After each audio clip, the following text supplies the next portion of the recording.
Bueno, eh, buenas tardes, compañeros. Voy a presentarles acerca del pie diabético con un enfoque hacia los pacientes del centro de salud. Así, a grandes rasgos, cuál es su definición, cuáles son sus síntomas y cuándo se debe acudir al médico. Ok, en este caso presentamos el pie diabético, que es, bueno, se define como la afección, ulceración o destrucción de los tejidos profundos del pie, asociados a neuropatía y enfermedad vascular periférica de diferente magnitud en las extremidades inferiores de los pacientes con diabetes mellitus. Bueno, en este caso tenemos aquí especificado que hay factores que nos llevan hacia el pie diabético, los cuales son la neuropatía, la angiopatía y las infecciones. El conjunto de estos tres provocan el síndrome completo para llevar al pie diabético. Ok, bueno, hay factores de riesgo para llevar a esto.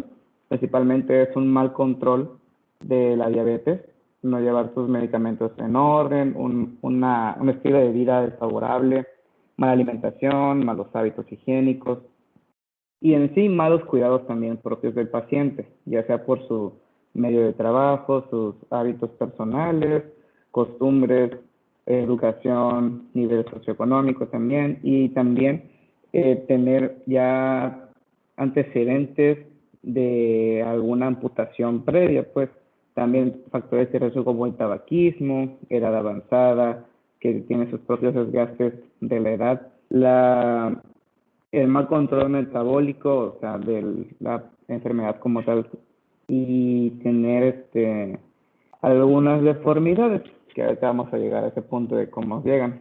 Bueno, lo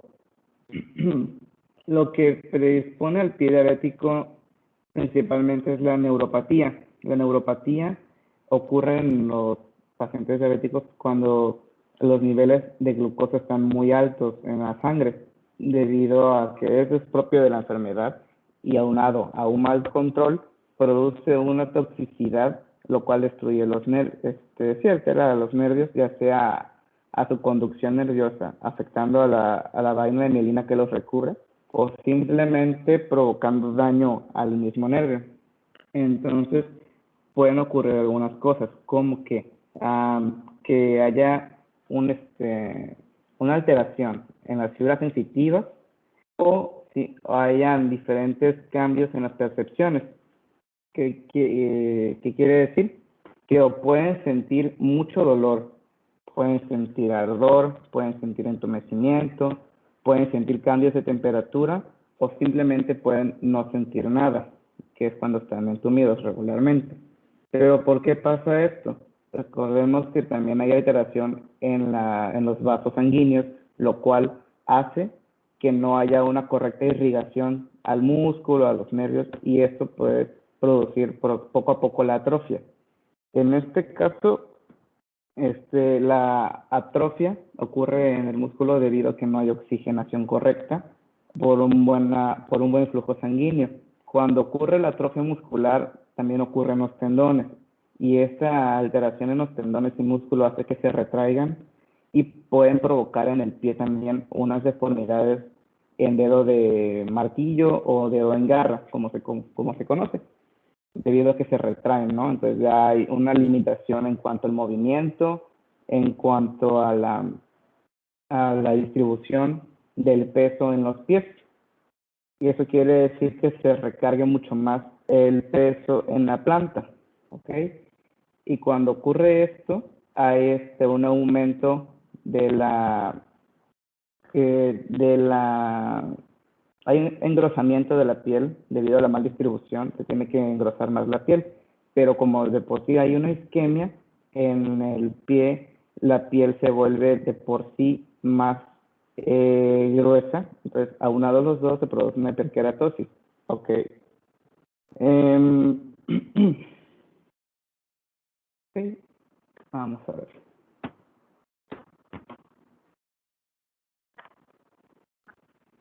Bueno, para poder llegarse a los signos y síntomas, antes hay que dejar bien claro esto. ¿Qué pasa con las alteraciones en el pie diabético? Bueno, Uno de los principales mecanismos de lesión son los factores extrínsecos, en especial los mecánicos. El 50% de los casos de lesiones es por un mal calzado.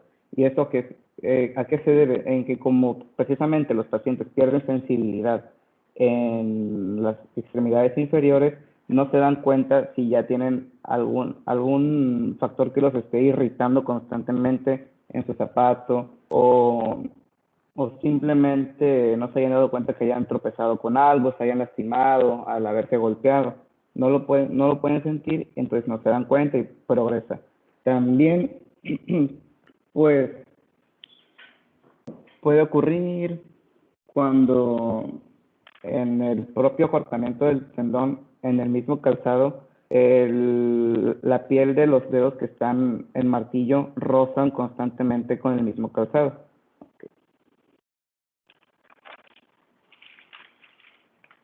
También mencioné las infecciones porque como hay un inadecuado riego sanguíneo en las extremidades, no llegan los factores que ayudan a la cicatrización de heridas. Entonces, cuando hay una pequeña lesión en el pie, al no haber correcto flujo ni oxígeno, las heridas no pueden cerrar. Esto predispone a que los agentes causadores de infecciones, los microorganismos, puedan proliferar con más velocidad y afecten a los tejidos superficiales o también a los profundos.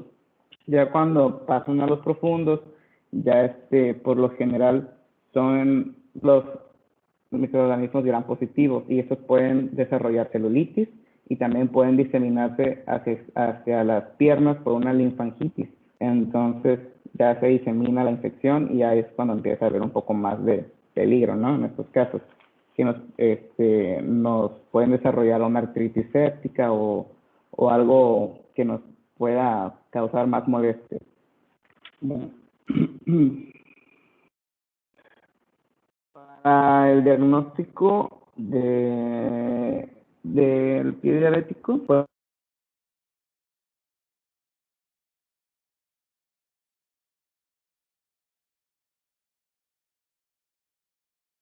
complicación aparecen de úlceras o heridas que hemos detectado a tiempo, claro. El hormigueo y entumecimiento en los pies y piernas, pérdida de sensibilidad del pie, sensación de cambios de temperatura, dolor punzante o ardor, debido a que hay unas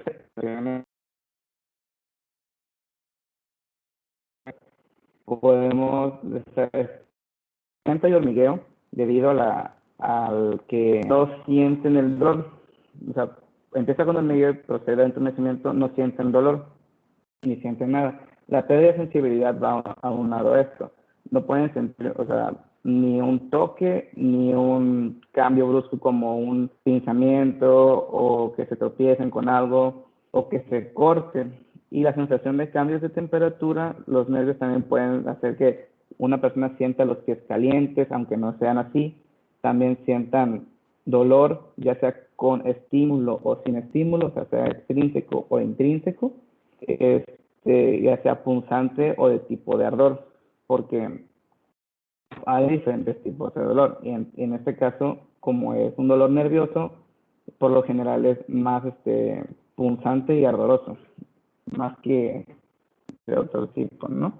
Y bueno, hay que hacer siempre énfasis a los pacientes y recordarles que ante cualquier síntoma de estos, cualquier molestia que sientan ellos o cualquier duda que tengan que no estén convencidos totalmente, pero sienten que algo les está afectando, tienen que acudir al médico, o sea, tienen que acudir a su clínica para que le hagan ya sea una inspección primero y después un correcto tratamiento, poder clasificarlo, porque sabemos que para el pie diabético hay métodos de clasificación, que es la escala Wegner.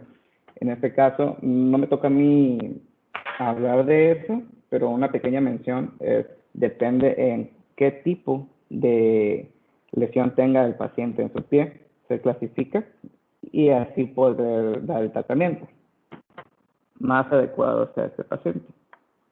Bueno, ¿Cómo se puede prevenir el pie diabético? Una complicación de pie diabético más bien. Bueno, eso es cuestión de hábitos personales, un cambio en el estilo de vida. Principalmente es un mejor control de la medicación. O sea, cumplir rigurosamente las medidas que el médico nos indique, tanto de control metabólico como de dieta y de ejercicio, siempre y cuando uno tenga los cuidados necesarios para no pues, provocar esto mismo, ¿no? Y en este caso, inspeccionar constantemente las plantas y talones de los pies, buscando siempre lesiones o cualquier tipo de alteración, ya sea enrojecimientos, cuando haya edema, cuando uno siente que pues, no siente, más bien, eso se puede notificar. Utilizar el calzado y calcetas especiales para diabéticos, debido a lo que comentaba. Cuando una persona usa un calzado y está apretado, ocurre un roce continuo. Entonces hay calzados especializados para diabéticos que pueden ofrecer una amplitud por dentro y un confort mayor, ¿no? Bueno, y también tiene un económico del paciente. En este caso, si no puede adquirir un calzado especializado, con que adquiera un calzado un poco ya que así puede por lo menos tener la libertad de movimiento y no ocasionarse a sí mismo una lesión. Las recetas es lo mismo, porque tienen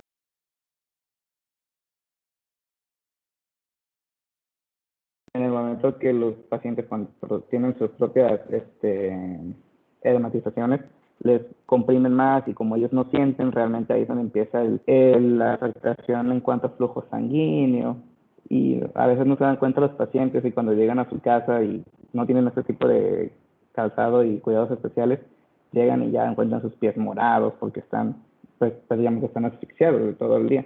Entonces, eso es principal, ¿no? El calzado y las calcetas, porque por lo general uno se está viendo los pies a cada rato hasta que llega a su casa. Y por lo mismo que viene el siguiente, que es cambiar tanto tus calcetines como tus zapatos 2 veces al día. Esto por cuestión de tanto de cumplir la primera, que es la inspección, 2 veces al día, y también cuestión de higiene, o sea, para poder darle un lavado antes de cambiar el calzado, para que el pie también esté un poco más fresco y también se airee y no tenga las bacterias que estuvo a lo largo del día, ¿no? También hay que recordar que es preciso, imperativo que nunca camine descalzo el paciente. Esto se le tiene que dar a conocer desde el principio, debido a lo mismo que se estaba hablando, el no sentir correctamente al caminar descalzo, como aquí por ejemplo en Tabasco y en varios estados de costa, tienen la costumbre de no caminar con calzado ni dentro de la casa ni alrededor de su casa. Ya es una cuestión de costumbre, creo, en que he visto cómo para ellos es más refrescante, creo, estar en su casa descalzo. Bueno, en tu casa es un poco menos peligroso, pero de todos modos, si te tropiezas, si te golpeas el dedo con un mueble, o si pisas una astilla de vidrio o de madera y no lo siente el paciente, igual lo mismo pasa en la calle, o sea, es peor porque tanto hay piedritas y demás como más bacterias, entonces esto puede afectar mucho más al paciente, ¿no? Otra es que como no sienten ni dolor ni cambios de temperatura, puede haber tipos de lesión hacia el pie, que son los mecánicos, que son los que son objetos, o sea, una fricción, aplastar una astilla, esos son los mecánicos.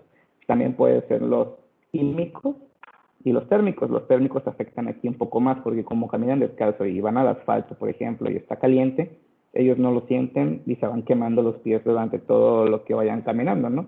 Estas heridas de temperatura pueden desencadenar hacia una complicación al pie diabético. Y las químicas, por lo general, es que al caminar descalzo de por sí ya tienen hiperkeratosis. Los pacientes optan por usar cremas queratolíticas y el exceso de estas cremas pues provocan una lesión química hacia la piel. lo cual igual puede proceder a infección. Lavar los pies cuidadosamente durante 5 minutos con jabón neutro y agua tibia.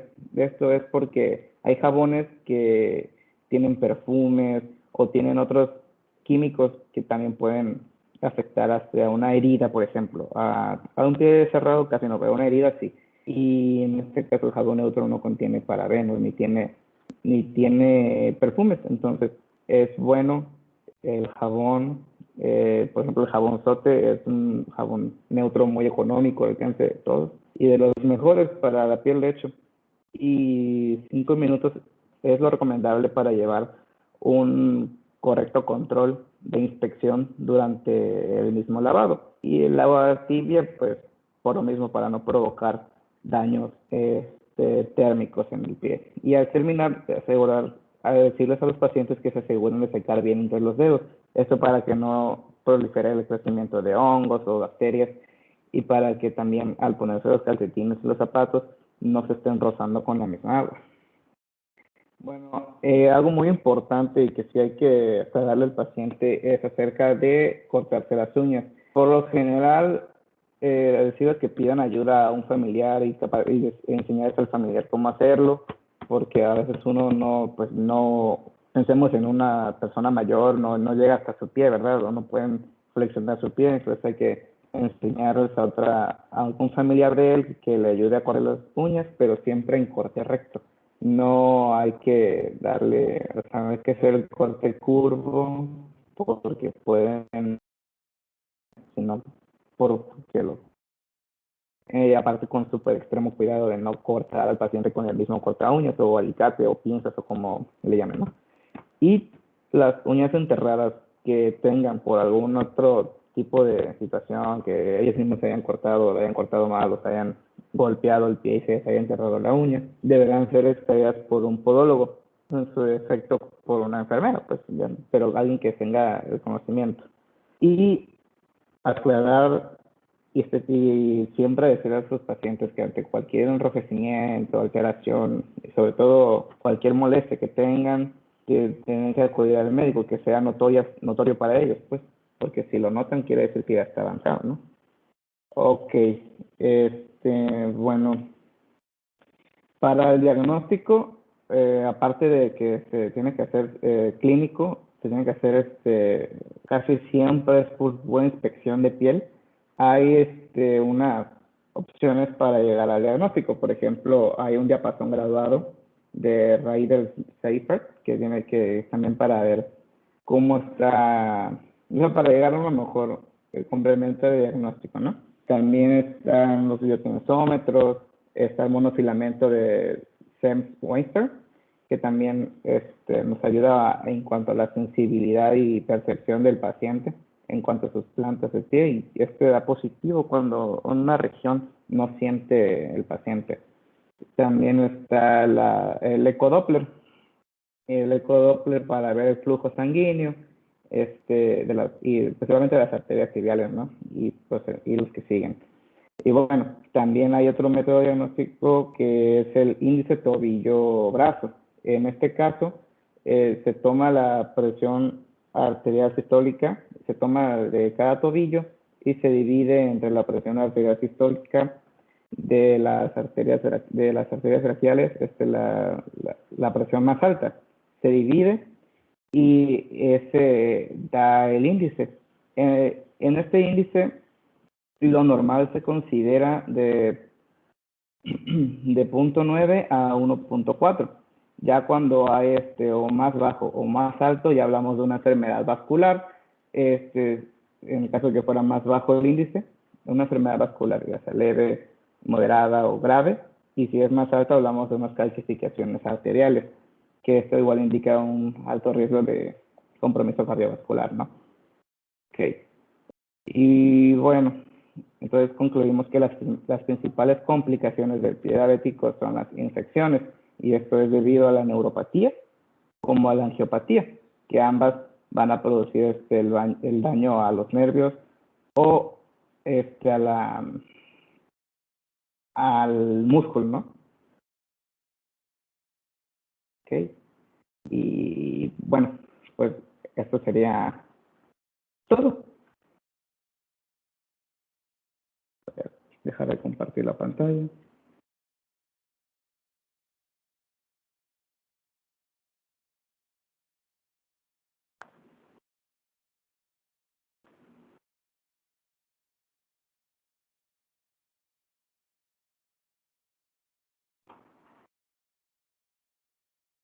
Todavía. Ok, voy a hacer unas preguntas.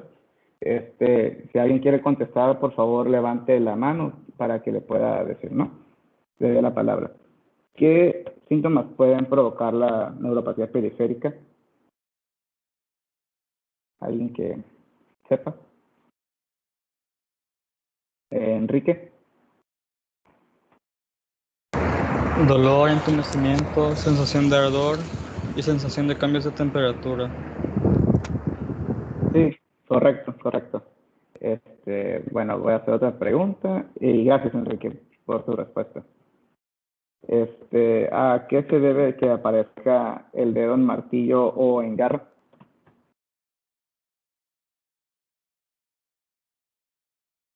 ¿Alguien que se acuerde? Sayuri. Pues creo que se debe al acortamiento de los tendones y a la atrofia muscular. Exacto, muchas gracias. Bueno, otra pregunta. ¿Cómo se obtiene el índice tobillo o brazo?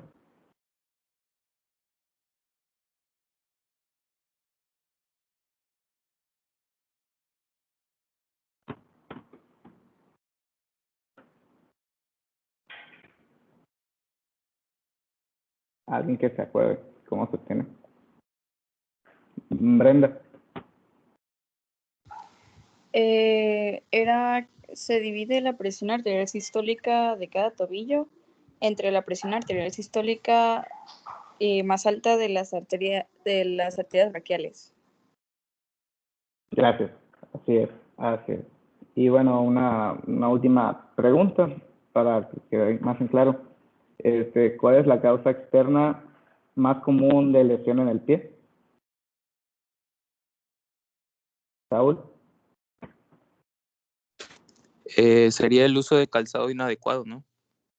Así es, casi siempre es por esta causa cuando llegan a formarse las úlceras en los pies por el calzado inadecuado. Casi es lo más común que va a pasar. Y bueno, si alguien tiene alguna duda puede decir, si no, pues es todo de mi parte. Muchas gracias por su atención a todos.